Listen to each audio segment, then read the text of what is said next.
Support Timnas. Ngomongin Timnas lagi.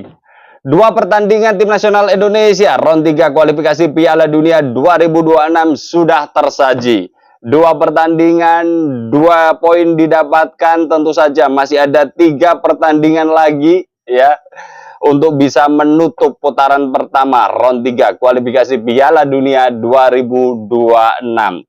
Bagaimana hitung-hitungan kalkulasi potensi peluang Tim Nasional Indonesia untuk bisa menjaga asa tampil di Piala Dunia 2026?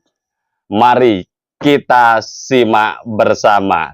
Ya, 2 pertandingan Tim Nasional Indonesia sudah dilakukan sebagai bahan adaptasi ya Tim Nasional Indonesia, karena memasuki Round 3 ini juga Tim Nasional Indonesia baru pertama kalinya, sehingga masa adaptasi kita bolehlah 2 pertandingan, dan ini juga tim yang dilawan juga tim-tim hebat ya, Australia dan Arab Saudi, sehingga mendapatkan 2 poin saya pikir masih realistis, masih optimis untuk menjaga asa ke depannya. Kemudian kalau kita bicara pertandingan di 3 pertandingan berikutnya, menarik untuk kita ulik kalkulasinya ya.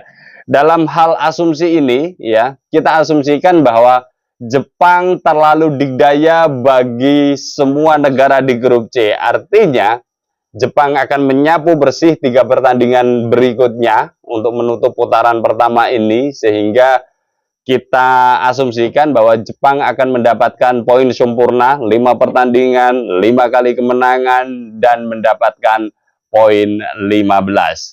Kemudian bagaimana dengan Tim Nasional Indonesia, dan bagaimana dengan 2 pesaing Tim Nasional Indonesia yang secara kualitas juga ada potensi untuk merebut tahta runner up atau peringkat ketiga, sehingga mereka juga punya asa untuk terus menjaga peluang, potensi, mimpi tampil di Piala Dunia 2026. Ya, 3 pertandingan ke depan Tim Nasional Indonesia akan menghadapi Bahrain ya, 10 Oktober, terus kemudian 15 Oktobernya Tim Nasional Indonesia akan melawan Cina, dan kemudian Novembernya Tim Nasional Indonesia akan menjamu negara Jepang. Kalau kita coba ulik kalkulasinya ya, Tim Nasional Indonesia melawan Bahrain harusnya sih bisa menang, harusnya bisa menang. Saya ada rasa kemenangan itu ada di sana ya. Kenapa? Ya, hari ini kita bisa melihat bagaimana pertahanan Tim Nasional Indonesia sangat luar biasa, ketambahan Martin Paes, terus kemudian diprediksi juga akan ketambahan Miss Hilger.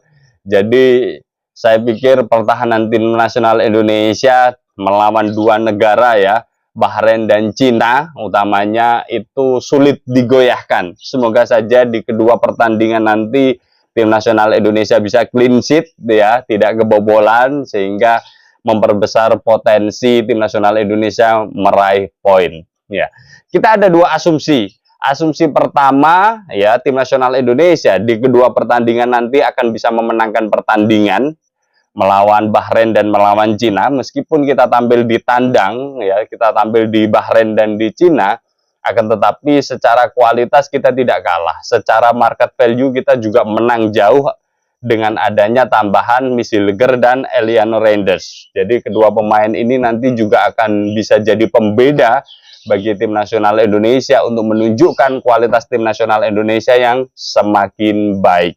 Jadi kalkulasinya Bahrain melawan Indonesia akan dimenangkan Tim Nasional Indonesia, Cina melawan Indonesia akan dimenangkan Indonesia, sehingga poin Tim Nasional Indonesia akan bertambah 6. Hari ini 2 poin tambah 6 poin, jadi poinnya 8 ya. Kalau Jepang melawan Indonesia di November nanti, ya kita tidak bisa berharap banyak lah. Hari ini di 2 pertandingan kita bisa melihat dikdayanya Jepang ya. Jepang itu melawan Bahrain menang 5-0. Terus kemudian Jepang melawan Cina itu menang 7-0 ya. Jadi ya terlalu dikdaya lah.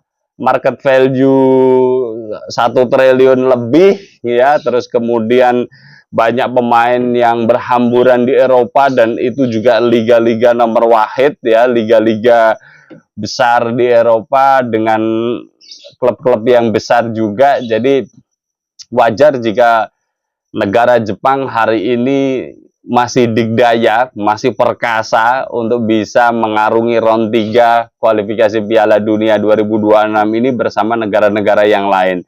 Jadi Jepang harapannya sapu bersih ya. Syukur-syukur tim nasional Indonesia bisa mengambil poin di GBK nanti, ya alhamdulillah ya. Tapi ya prediksi saya sulit tim nasional Indonesia meraih poin melawan Jepang ya. Dengan asumsi pertama ini, maka 5 pertandingan yang akan terjadi, 2 sudah terjadi, 3 yang akan terjadi, tim nasional Indonesia akan bisa mencetak 8 poin. Dengan berdiri 8 poin, kita lihat dari Arab Saudi. Arab Saudi hari ini poinnya sudah 4, hasil dari 1 kali menang, 1 kali seri. Terus kemudian 3 laga berikutnya Arab Saudi akan melawan Jepang. Ya, prediksi saya Jepang akan tetap bisa mengambil poin penuh ya. Arab Saudi kalah. Terus kemudian Arab Saudi melawan Bahrain. Kalau dengan Bahrain, saya pikir Arab Saudi masih punya potensi untuk memenangkan pertandingan. Jadi poinnya 3. Terus kemudian Australia Arab Saudi. Australia Arab Saudi ini berimbang lah ya, berimbang, meskipun menang tipis, kalah tipis, tapi saya memprediksi ini nanti akan seri, peluang lebih banyak seri. Bermain di Australia, Arab Saudi akan bisa mengambil 1 poin lah minimal.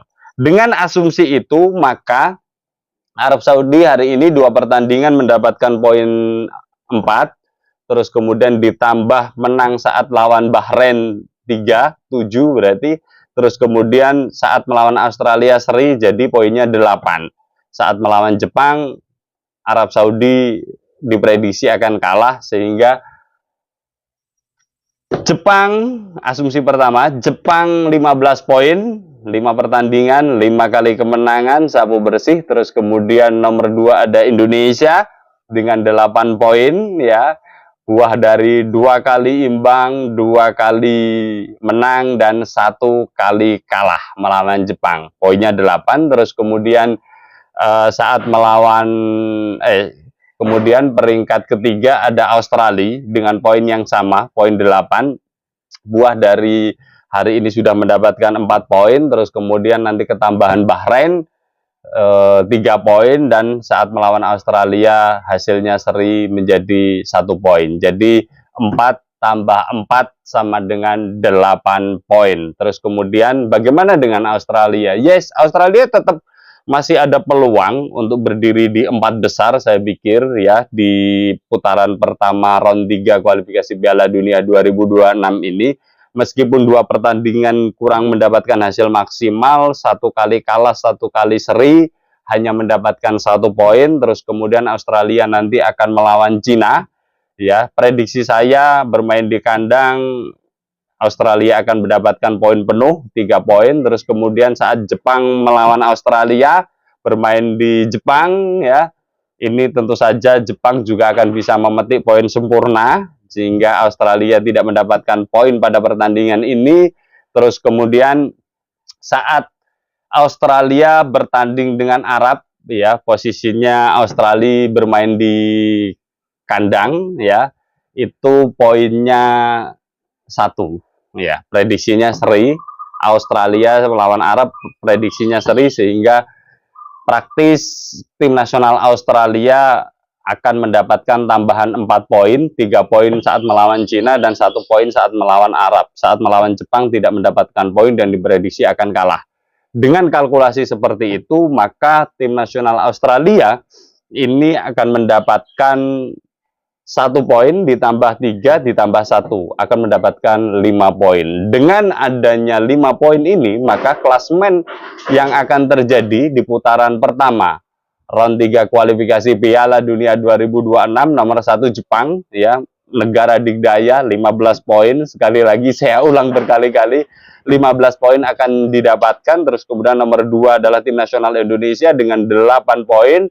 Terus kemudian nomor 3 ada Arab Saudi dengan 8 poin juga.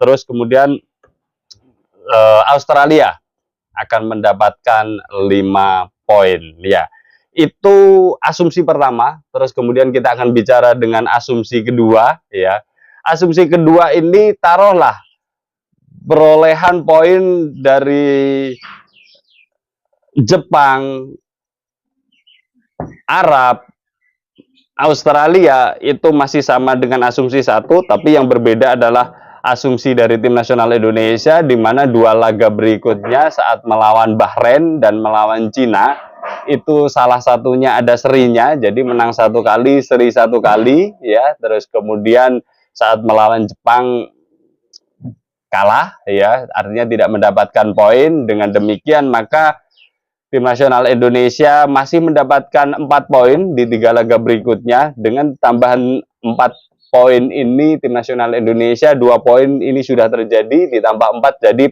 poinnya 6. Dengan begitu maka tim nasional Indonesia masih bisa bertengger di posisi ketiga. Jadi nomor 1 Jepang, ya. Nomor 1 Jepang dengan 15 poin, terus kemudian ada Arab Saudi dengan 8 poin, ada tim nasional Indonesia dengan 6 poin, dan ada Australia dengan 5 poin.